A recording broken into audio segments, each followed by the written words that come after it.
To a lot of people, ambition is kind of a mystery. The dictionary says it's an eager desire for distinction, power, or fame. But what does that really mean? Well, let's start with the word eager. All by itself, eager is kind of exciting. Kids are eager for their birthday parties. They expect to be the center of attention, get lots of presents, eat too much. I guess grown-ups are eager for birthdays too. Unless, of course, they're embarrassed that the number of candles on the cake outnumber their achievements.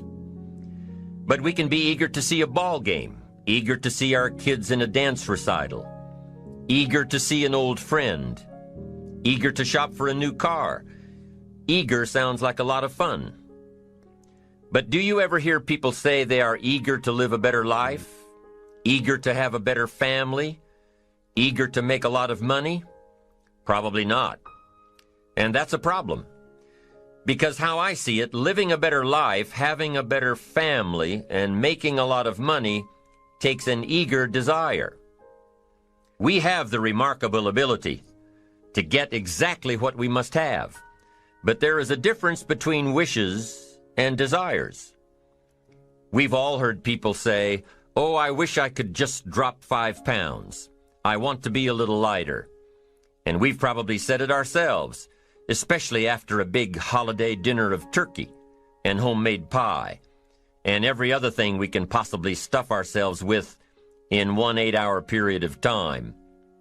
And even though we may wish we could breathe a little easier in our clothing, we have to have the desire to exercise a little more and eat a little less.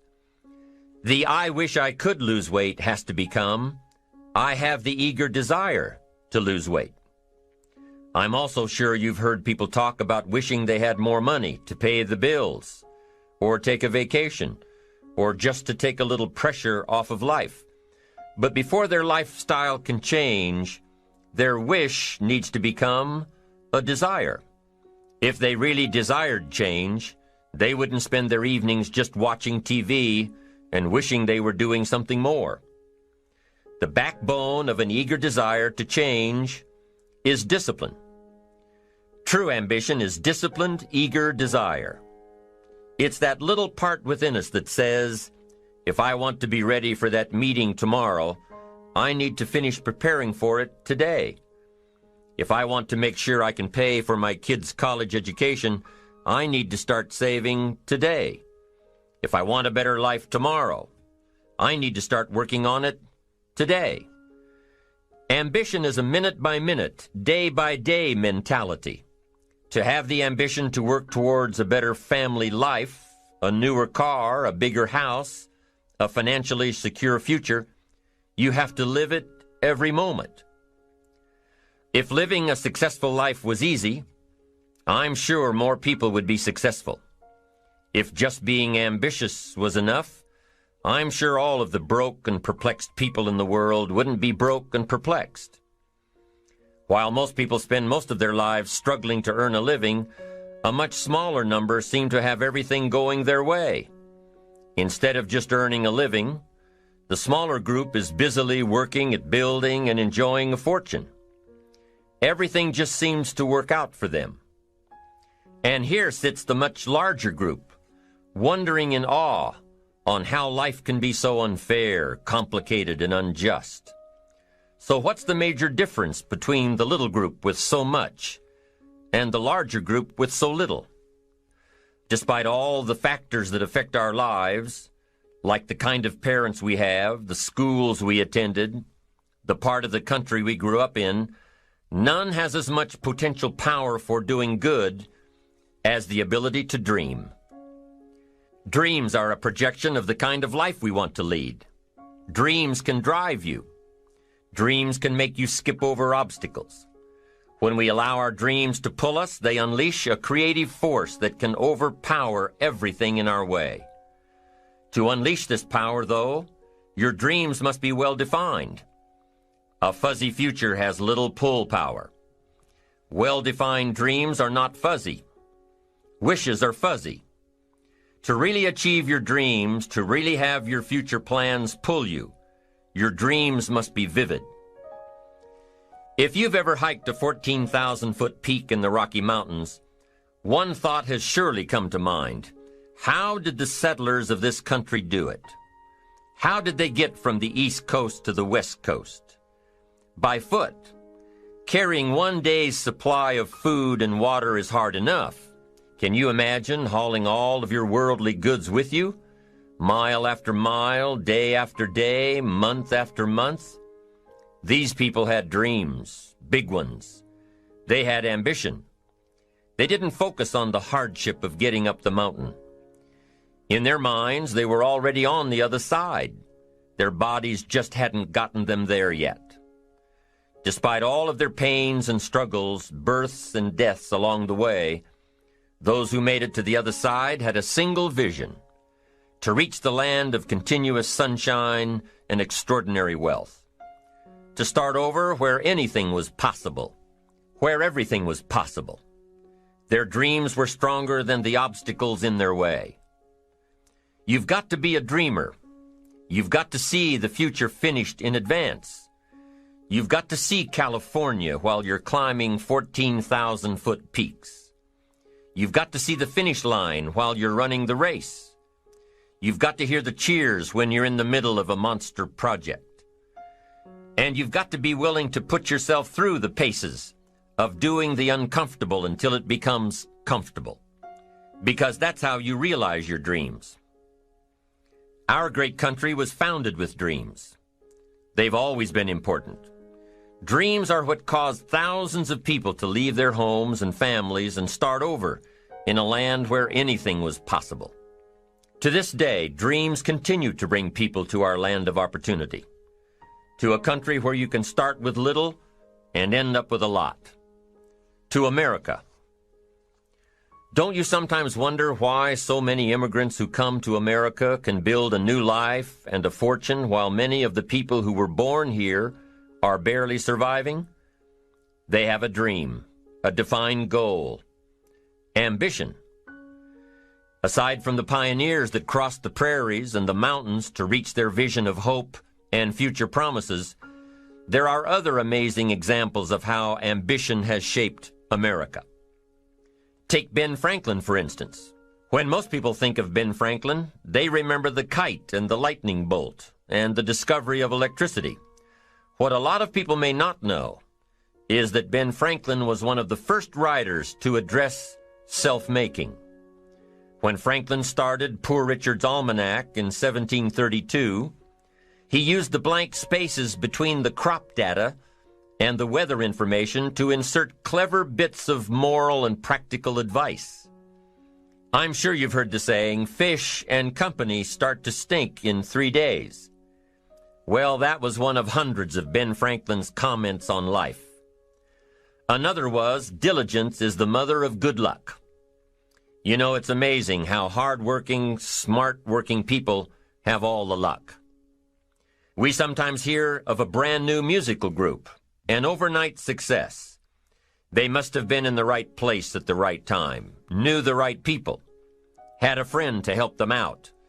But if you've ever watched an interview with some of these folks, you'll probably hear that their overnight success took several years. Diligence is the mother of good luck.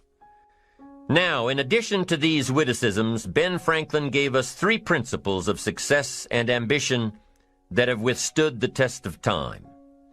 Number 1, happiness doesn't come from big pieces of great success, but from small advantages hammered out day by day.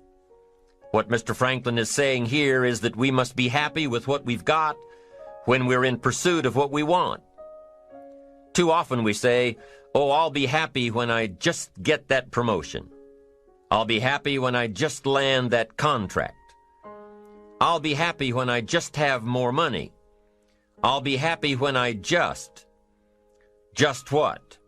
You won't be any happier when you reach your goals than you are right now. It just doesn't work that way. Abraham Lincoln said it best. He said, you'll be as happy as you make up your mind to be. Right now, whether you're on your way, whether you've already gotten there, you'll be as happy as you make up your mind to be now. Right now. Being happy on the way doesn't mean you can't aim for great things. After all, look at everything Franklin accomplished in his lifetime. It means that big achievements come one small advantage at a time. It means that you've got to enjoy the journey. It means that you must enjoy and take pride in your little accomplishments. It means enjoying who you are becoming in pursuit of your eager desire, every day, every single day. Ben Franklin's second principle said that life is plastic. Within each of us is the power to mold ourselves and mold our environment. It is up to each of us to begin this molding process with a final product in mind. And it is within our power to work it and form it every minute, every day, every month, every year. By using your mind and your abilities and your attitude to work a little each day on molding your life, you'll soon see how magnificent your power is to gain those small advantages each day, the little steps it takes to build up to success. Principle number 3, success is a pleasure. Success is a pleasure. If what you are doing today isn't satisfying, gratifying, guess what? You're really not successful. If you are not fulfilled with what you are doing today, you cannot possibly be successful. It doesn't matter how many worldly possessions you may have, how many cars, how many toys, how much money. If you're not happy with your life as it is, you cannot be successful. Now, I know that success is a relative term. It means different things to different people. To a school kid, success may mean a star on top of his latest test. To a homemaker, it probably means that she has a well-run household and a wonderful family. To an outside professional, it's most likely the thrill of closing a major contract, or the pride in accepting a performance bonus, or being named the top producing salesperson. But the one thing you will hear from everyone who is successful is that they are happy with who they are and what they are doing. They are happy, content, satisfied. Success is a pleasure. What have you done today that makes this day successful? Think about it and write it down. If at the end of the day you can jot down the things that have made it a good day, you will soon see patterns forming. This really is a good habit to get into. When you can see a pattern of pleasure, you'll know you're on the road to success. So take note of Mr. Franklin's 3 principles of success and ambition. Number 1, big achievements come one small advantage at a time. One step at a time, one day at a time. Number 2, you have the power to mold your life, to make it whatever you want, to shape it and reshape it. And number 3, success is measured through pleasure. This is the key one. Success is measured through pleasure. You've got to be happy along the way. You've got to learn to give yourself a pat on the back. Good job, you need to tell yourself. I'm proud of me today. You've got to be happy. You've got to learn to enjoy the process. These are really common sense ideas. They're practical. And William James agreed. He's another American great, one of the most notable philosophers and psychologists in our history. And he founded a philosophy called pragmatism. To be pragmatic is to be practical, to test the validity of a concept by its practical results, to actually question something and rate its usefulness by what it can do for you, to hear a method of doing something and figuring out if it's even worth your while. One of the issues Mr. James dealt with in his lifetime was, what does it mean to be a success, a significant person?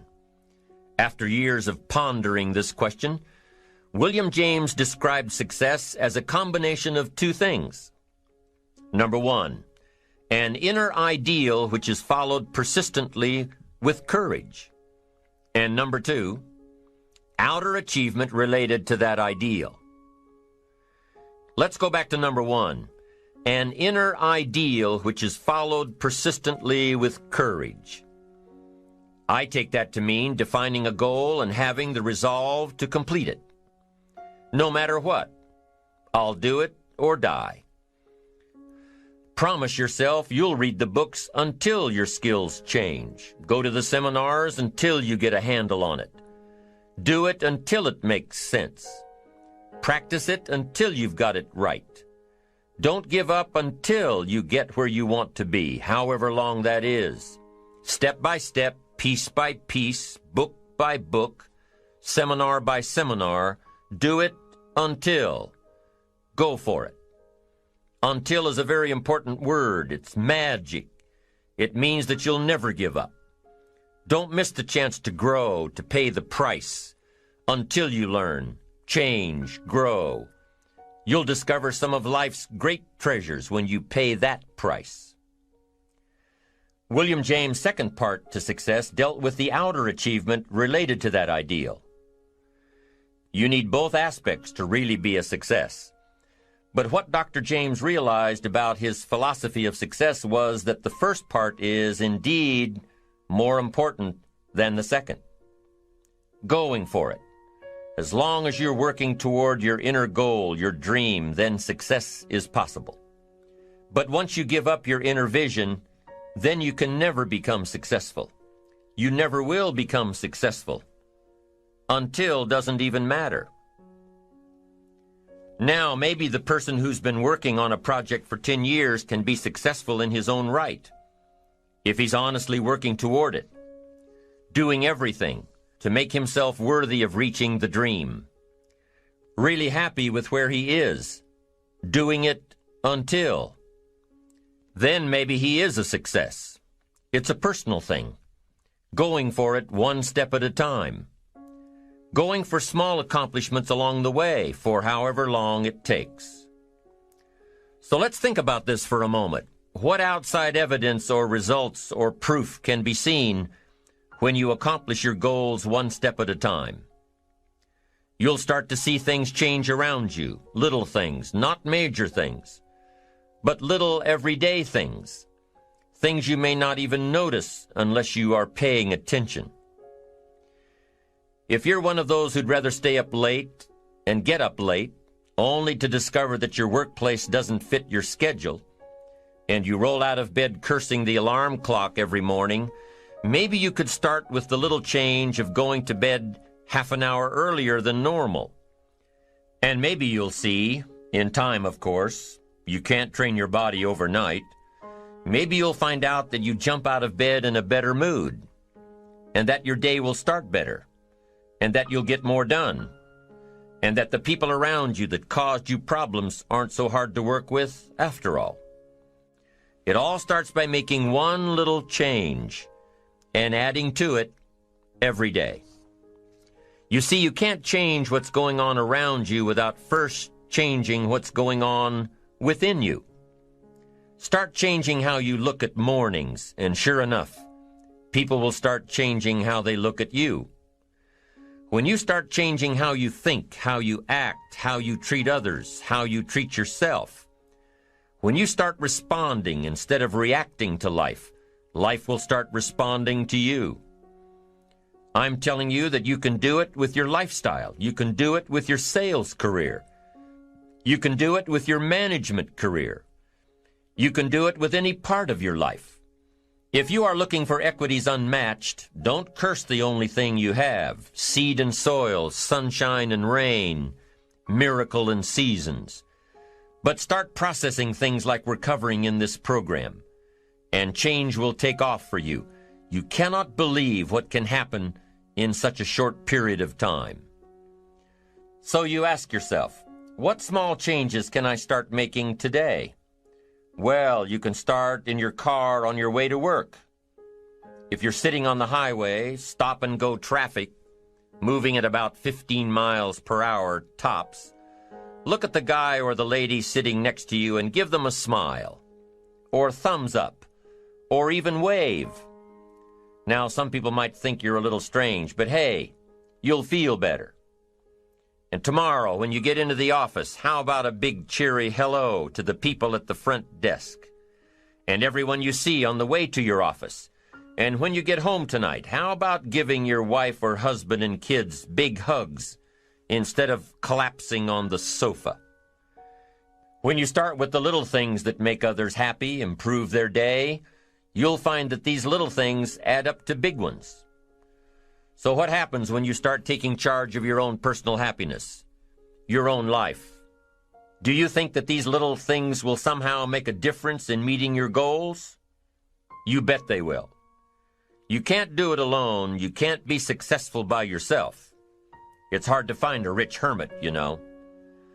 The ambitious person realizes that each of us needs all of us. You all by yourself may have finalized the company's marketing plan, or finished up the sales projections, or even wrote the mission statement for the year to come. Even if you did this all by yourself, you really had the help of all of those around you who tolerated and supported your need to be undisturbed, or provided service to you during the project.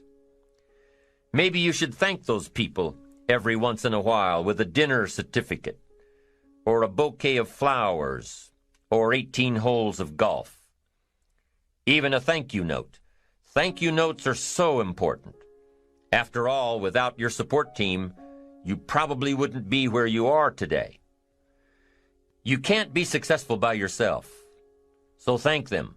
Thank those around you. And let them know just how important they are to you.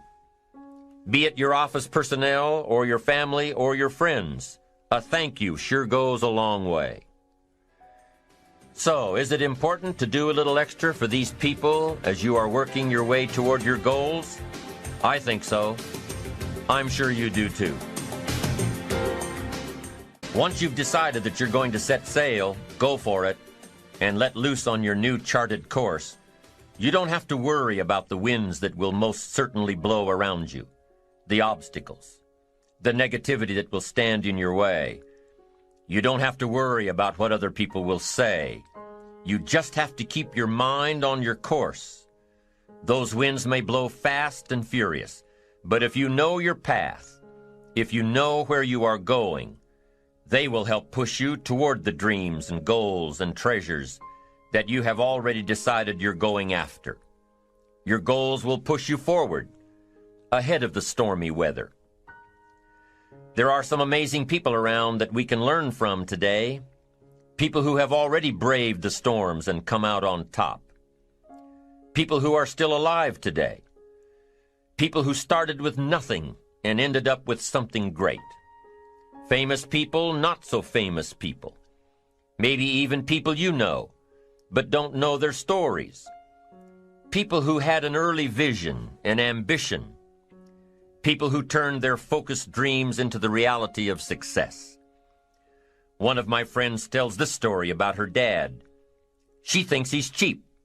She gives him a hard time every time they go to one of those all-you-can-eat places, because he eats all he can eat, until he can't move, until he needs to take something for indigestion. But she knows where he came from, his history, and understands just why he is the way he is. He eats all he can eat because he was raised in an orphanage, a place where you had to grab all you could or you'd be hungry. But the real story behind her father is that he made himself a millionaire with nothing more than a dream. He watched his own father drown when he was 4, was taken away from his mother a few years later and put into an orphanage because he was so bad. Raised by other people, strangers. After growing up in foster homes, he decided to go out on his own. He barely finished high school, but he found a job as a vacuum cleaner salesman. He did well, really well. But the woman he loved didn't want to marry a vacuum cleaner salesman, and he really didn't want to be one, so he went to college, went on to medical school, prospered, really prospered, led a tremendously successful life as a radiologist, and is now retired, goes fishing, rides his Harley. Stories of success are all around us, everywhere. Take the time to talk to these people or read their stories. You might learn something, You might find out that they have already traveled the path you are now on. You know, when most of us think of Jesse Jackson, we think of the political Jesse Jackson. But what most of us don't realize is that before Jesse Jackson went to the streets to gain votes, he went to the ghettos with a message for inner-city youth. During his rallies, he would have the street kids repeat after him, "I am somebody." Jesse Jackson's message to these kids was that ambition is a moral imperative. To be a good person, you have to have ambition. You have to try to do something good with your life. You have to try to get out of where you are today or make where you are a better place tomorrow. You have to, or anything else is a waste. Mr. Jackson knew that his contribution to life began with America's youth, where he could make a difference before bad attitudes and bad habits took over for good. He went to make a difference with the disadvantaged youth of America. What an admirable mission. I'm sure you know that the same principles he teaches apply to you. When you get up tomorrow morning and are standing in front of the mirror getting ready for the day, remind yourself that you are somebody, that you are important, and that you can make the changes that will move you closer to your ideal future.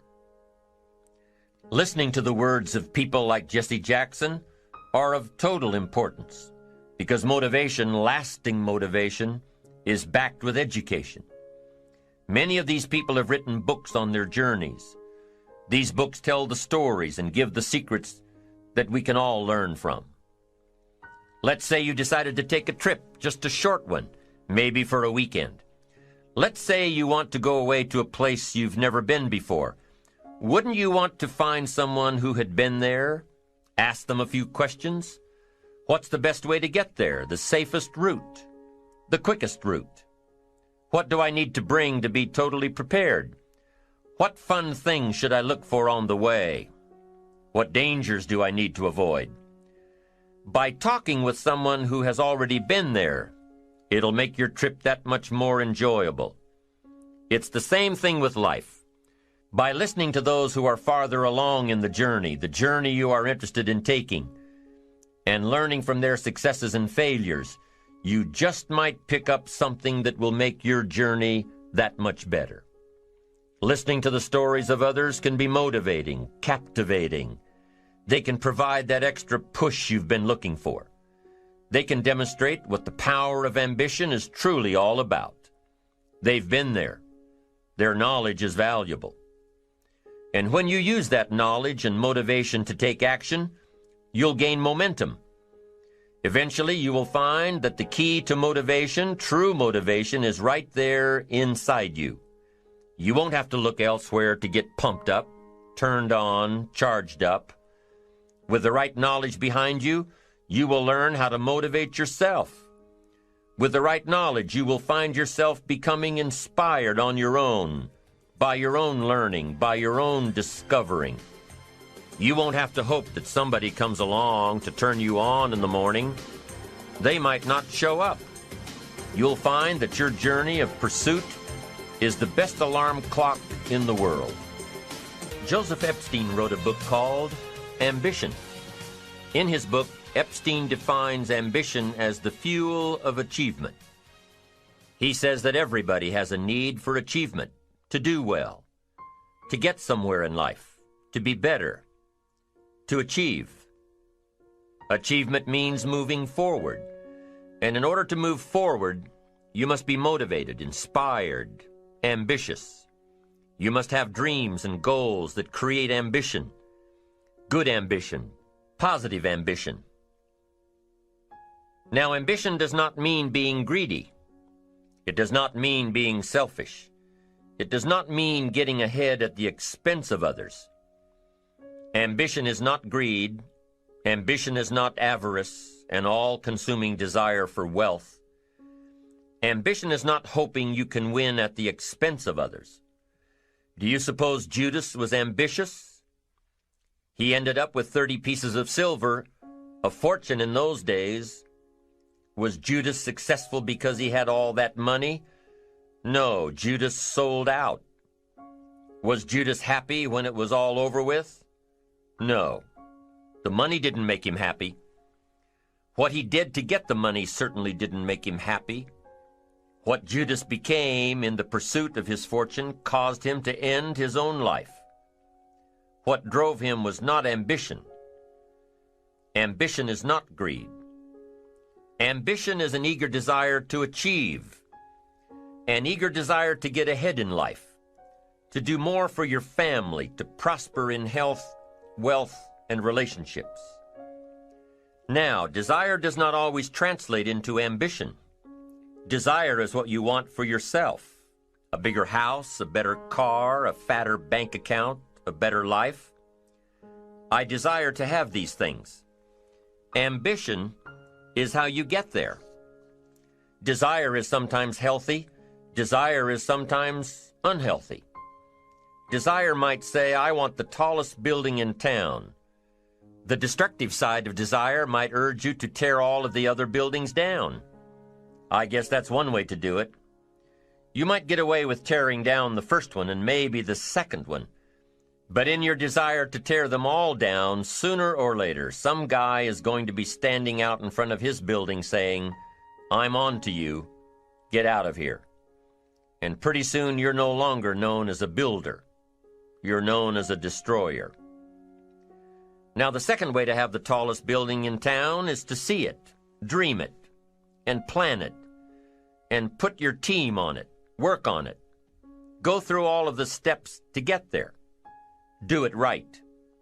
Have the ambition to be the owner of the tallest building in town, and go through all of the right steps to get there. If you really want it, and have the skills to do it, and the patience to weather all of the storms, your ambition will lead you there. Having the ambition to do what it takes to get you where you want to go is good. Ambition is creative and constructive. Ambition is an expression. It's something inside of you want to express in a positive way. I'm sure you have dreams of accomplishing great things. Are you ambitious enough to realize these dreams? Are your dreams strong enough to pull you toward your future? Are they vivid enough to see the end result now? Are they worthy of doing until you get there?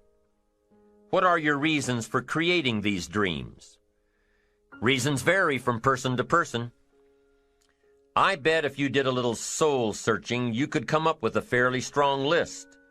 The list of reasons. Why is it so important to achieve these dreams? What are you trying to express? These reasons for accomplishing great things are different for everybody.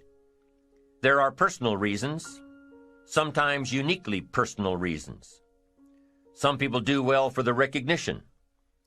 Some people do well because of the way it makes them feel.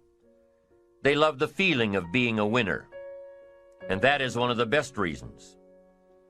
Once in a while I hear someone say, if I had $1 million, I'd never work another day in my life. Hey, that's probably why the good Lord sees to it that he doesn't get his million, because he would just quit. Family is another reason, a motivator for doing well. Some people do extremely well because of other people, and that's a powerful reason. Sometimes we will do something for someone else that we would not do for ourselves. I know a lady who was getting back on track from financial disaster. Even though she didn't have much of anything left, her primary motivator was to keep her daughter in private school, an expensive one of the best in the country. Although her goal was to financially surpass where she was before her economic fall, her main reason to work all of those extra hours was to give her little girl the best possible education. As you can well imagine, wanting to do something for someone else led her to all sorts of other accomplishments as well. How fortunate are the people who find themselves greatly affected by someone else? It's powerful. What has you getting up early, hitting it hard all day, and staying up late? What has you inspired? What are your reasons for doing well? What's at the core of your quest? What is the power behind your ambition?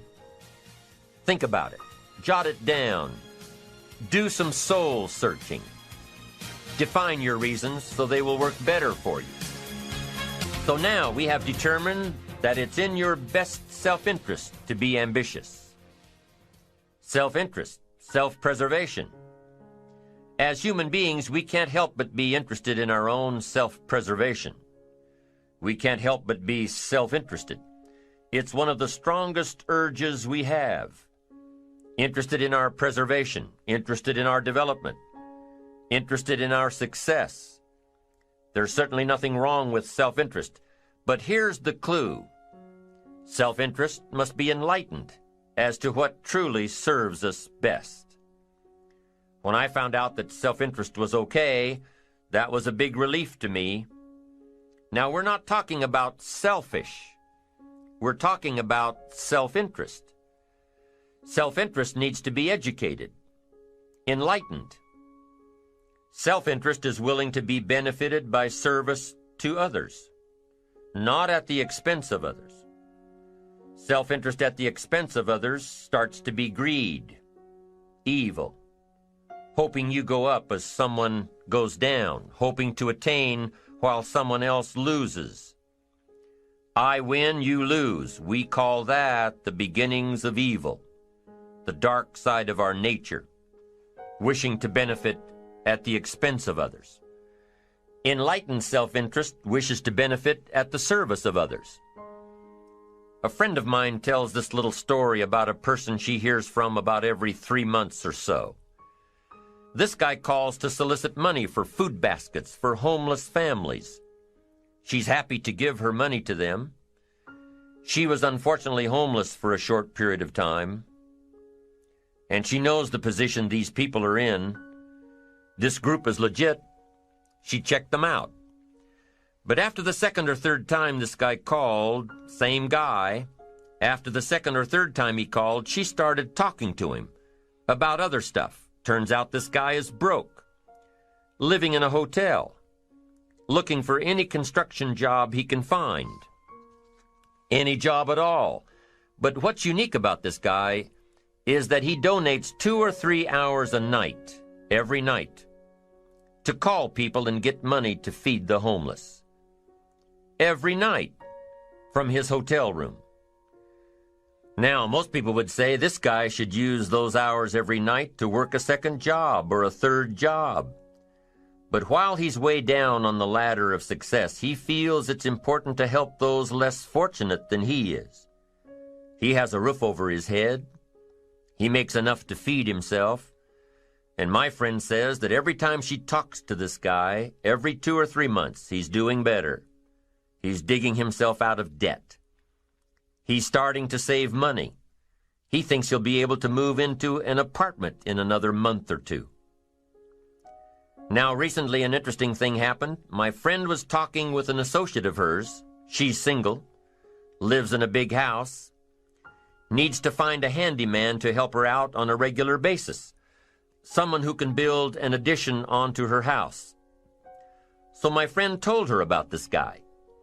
The only reason this guy ended up being hired was that my friend's associate was touched by his dedication to service, while he, himself, was down and out. Service. Success at the service of others. Now, this guy isn't rich by any stretch, but through my friend's network, he now has constant work, doing things around several people's houses. And now he's in a place of his own. And guess what he does every night? He's still making phone calls to get money to feed the homeless. What great character this man has. Enlightened self-interest leads to wealth. Self-preservation leads to poverty. Somebody says, well, I can't be concerned about other people. I have to pay attention to myself. Well, then you'll always have to. Somebody says I can't be concerned about other people's bills. I've got enough worries trying to pay my own. Well, then you'll have to worry about them for the rest of your life. The best way to get that monkey off your back is to turn your attention around. Once I understood some of this stuff, I'm telling you, it revolutionized my whole life. Now, self-interest is okay, yes, but here's what self-interest must be if you truly want to be happy. It must be enlightened. It says, don't keep your attention on yourself if you want your life to work out well. Turn your attention to others. In your own self-interest, be enlightened. Truly act in your own self-interest by making an investment in service to others. Next, if you wish to receive, now there's nothing wrong with wishing to receive. It's part of self-interest. But here's the enlightened part. If you wish to receive, you must give. Some people say, if you give, it's gone. No. Not if you're educated. If you're stupid, yes, it's gone. But if you're enlightened, chances are, if you give, you've invested. And what do we expect an investment to do? Return. Get back what you put out? No. We expect it to return multiplied. Bigger. Greater. Better. My father taught me way back, son, always do more than what you get paid for. Now, some individuals might argue with that. They'd say, no, you're going to mess up the whole program. I know they're wrong. In my own self-interest, I did what my father taught me, to always do more than I got paid for. Why? To make an investment in my future. Do more than you get paid for to make an investment in your future, and it's paid off for me. If you're wanting that big promotion, are you going to go up to your boss and say, just give it to me? I'll work harder if you just give me that promotion. No, it doesn't work that way. You've got to do more in your current position so that you get noticed, so you stand out from everybody else. So the boss says, hey, we've got this position opening up, and I think we should give it to Nancy. She does so much more than we expect. Just imagine what she'll do if we give her this promotion. You've got to do more than you're paid for. You've got to. It's an investment in your future. It's one thing to make a sale. I'm telling you, if you make a sale, you'll make a living. If you go beyond making the sale and serve people by keeping in touch, calling them before they call you, writing a thank you note, sales will lead to multiple sales. You can make a fortune if the customer is well taken care of. People who are well taken care of will open doors you can't get through by yourself. All of us have found ways to make a living. What got interesting for me early on was to figure out ways to make a fortune. You'd say, well, Mr. Rohn, how would I deserve to make a fortune? It's easy. Render fortunes of service. People will do things you cannot believe for people who give them good service. Here's one of the greatest gifts you can give anybody, the gift of attention. In return, they will do extraordinary things for your career. Take you by the hand, and lead you to more people than you could meet by yourself. Always do more than you get paid for. Next, in enlightened self-interest, life responds to deserve, not need. Life responds to deserve, not need. Life was not designed to give us what we need. Life was designed to give us what we deserve. What we deserve. Once you understand that little life principle in your own self-interest, I'm telling you, it's life-changing. The ancient law does not go like this. If you need, you will reap. No, it doesn't work that way. A lot of people out there are hoping it works that way, but no, it doesn't. The ancient law goes like this. If you plant, you will reap. If you sow, you will reap. Somebody says, well, I really need to reap. Well, then you really need to plant in your own self-interest. Your own self-interest needs to be educated in how to plant. how to do it so everybody wins, because life doesn't respond to need. You can't go to the soil and say, I need a crop. The soil just smiles at you. And here's what the soil says: don't bring me your need, bring me some seed. Bring me some effort. Bring me some discipline. Bring me some interest. Bring me some service. Bring me these things, and I'll return to you multiplied by 2 times, 5 times, 10 times. You can't come with need. You've got to come with seed. You've got to come with willingness. You've got to come with skills. You've got to be willing to learn, willing to change, willing to grow, willing to put yourself out, willing to stand up to the bad weather, willing to pull out the weeds, willing to nurture. That's the only way you get a return.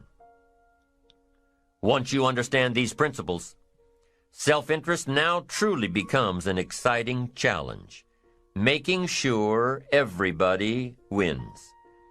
Enlightened self-interest makes sure that everybody wins. Now here's another one. If you want to find, you must search. And if you search, you will find. In order to find, you must search. You must go to church. You must go to the seminar. You must go to the library. You've got to go to the bookstore. You've got to go to the class. You've got to go to the training. You've got to go searching. Why? If you search, you will find. You'll find ideas. You'll find inspiration. You'll find hope. You'll find contacts.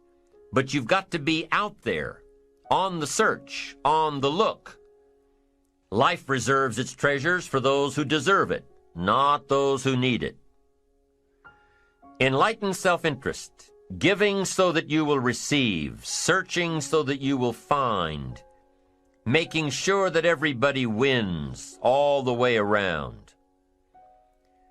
Enlightened self-interest needs to be educated. Enlightened self-interest says, I will learn that life is not just the passing of time. I will learn that life is the collection of experiences, ups and downs, highs and lows, laughter and tears. You must decide to act. You must have the discipline to act. Now here's what's important about discipline. One discipline affects another discipline. All disciplines affect each other. In fact, here's a good philosophical phrase. Everything affects everything else. Nothing stands alone. Don't be naive and say, this doesn't matter. Of course it matters. It all matters. Some things may matter more than others, but everything matters. If you'd rather sleep in than go for a walk around the neighborhood, pretty soon it will matter. If you'd rather spend your money instead of saving it, pretty soon it will matter. If you'd rather put off a letter to an old friend instead of corresponding regularly, pretty soon it will matter. If you'd rather work late every night instead of going home and spending time with your family, pretty soon it will matter. It all matters. Every letdown affects the rest. If you won't walk around the block, you probably won't eat right. And you probably won't buy the books. And you probably won't attend the seminars. And you probably won't spend your money wisely. And after years of this, it all adds up. So the key to reversing this process is to start picking up the disciplines. It does matter. It all matters. Now, here's